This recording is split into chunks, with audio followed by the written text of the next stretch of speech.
bagaimana sikap kita terhadap problematika dan isu-isu bangsa yang ada.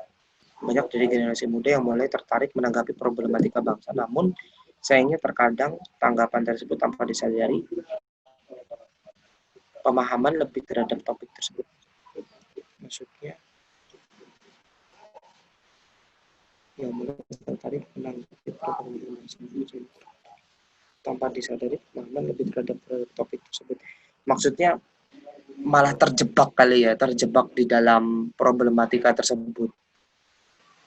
Karena begini teman-teman, kalau saya ngelihat sebuah isu ya, isu di apapun itu, isu di masyarakat kita, problematika dalam bangsa, itu yang pertama kita lakukan adalah screening. Screening itu maksudnya apakah isu ini perlu ditanggapi atau tidak sebagai seorang personal. Ya, jadi kan selalu dibagi dua ya, semua itu. Isu ini sebagai seorang personal kita perlu menanggapi atau tidak. Apakah ini adalah wilayah kita yang kita bisa menanggapi, atau kita sebetulnya nggak punya kompetensi untuk menanggapi itu karena ilmunya sangat terbatas. Saya takutnya begitu. Jadi kita bicara tentang filsafat,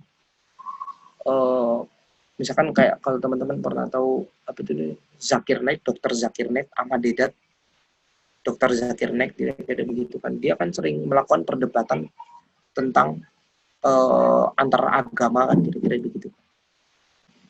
Dia karena dia punya kompetensi tentang agama lain selain Islam, maka dia berdakwah dari situ. Tapi kadang kalau kita problem-problem yang kita nggak punya kompetensi di situ, sebaiknya tahan dulu secara personal. Tapi secara organisasi belum tentu. Bisa jadi forma penting untuk menanggapi isu banget. Karena misalkan isunya adalah tentang seluruh LDK di Indonesia, seluruh Rohis di Indonesia akan dibubarkan karena tidak Pancasilais misalkan.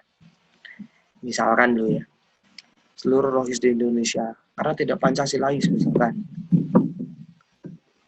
Maka itu perlu ditanggapi nggak sebagai organisasi? Yes, mungkin. Tapi apakah secara personal kita mampu menanggapi itu? Belum tentu. Itu perlu dipilah dulu pertama. Nah, kemudian kalau itu kemudian ditanggapinya seperti apa? Lagi-lagi adalah kita harus balik kepada apakah menguntungkan ya, apakah menguntungkan untuk kalau maksudnya begini, apakah ketika kita menanggapi tersebut ya atau bagaimana cara kita menanggapinya, apakah itu menguntungkan untuk idealisme kita, untuk Islam misalkan, untuk organisasi formal misalnya, untuk keluarga atau untuk siapapun, kira-kira gitu. Kita kan harus screening dulu. Kalau itu menguntungkan, tanggapi. Kalau itu nggak menguntungkan, tinggalkan. Intinya gitu. Islam kan intinya ngajarin kalau misalkan itu tidak jelas, tinggalkan.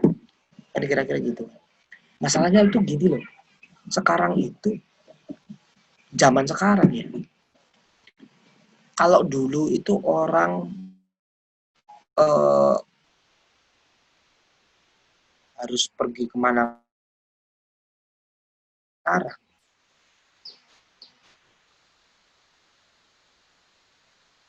Jadi kompetensi yang perlu kita miliki itu adalah melakukan screening terhadap banyaknya informasi yang masuk terhadap diri kita. Kalau dulu mungkin yang harus dilakukan adalah mencari informasi sebanyak-banyaknya supaya punya perbandingan. Nah sekarang itu informasi banyak yang minta ampun. Hoax di mana-mana. Yang perlu kita lakukan adalah screening. Yang perlu kita terbiasa menjadi karakter kita dan kompetensi kita dan skill kita adalah melakukan screening mana yang penting ditanggapi dan tidak penting. Mana yang itu kompetensi kita, mana yang ini dan sebagainya. Karena kan isu-isu tuh tiap hari keluar di YouTube lah, di mana-mana lah, kira-kira begitu. Maka itu penting untuk teman-teman perhatikan. Nah, jadi kalau misalkan banyak dari generasi muda yang mulai tertarik menanggapi problematika bangsa, tahan. Kok banyak generasi muda yang seperti itu? Karena karakternya begitu. Generasi muda itu kepoan. Tapi kalau kalian bertumbuh, mulai belajar bahwa mengerti tentang prioritas, mana yang perlu ditanggapi dan tidak berarti kalian lagi bertumbuh menjadi seorang muslim negarawan, lagi mulai dewasa. Tapi kok banyak yang seperti itu? Ya banyak.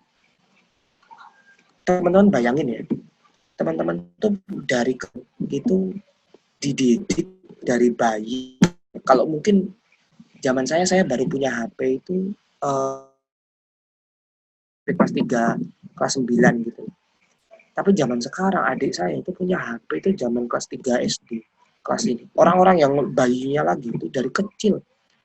Mereka udah terbiasa dengan ngomen-ngomenin di Instagram.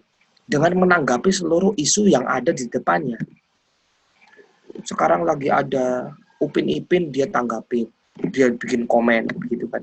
Atau sekarang siapa lagi ya? Ya macam-macam kan ya. Jadi maksudnya begini, zaman sekarang kita mulai terbiasa untuk melakukan tanggapan dimanapun yang ada di depan kita. Nah itu padahal nggak bagus. Makanya kita harus sortir informasi mana yang kompeten kita perlu menanggapi itu, dan itu memang menguntungkan untuk Islam, bangsa, negara, keluarga, personal, organisasi kita. Nah, kira-kira begitu sih.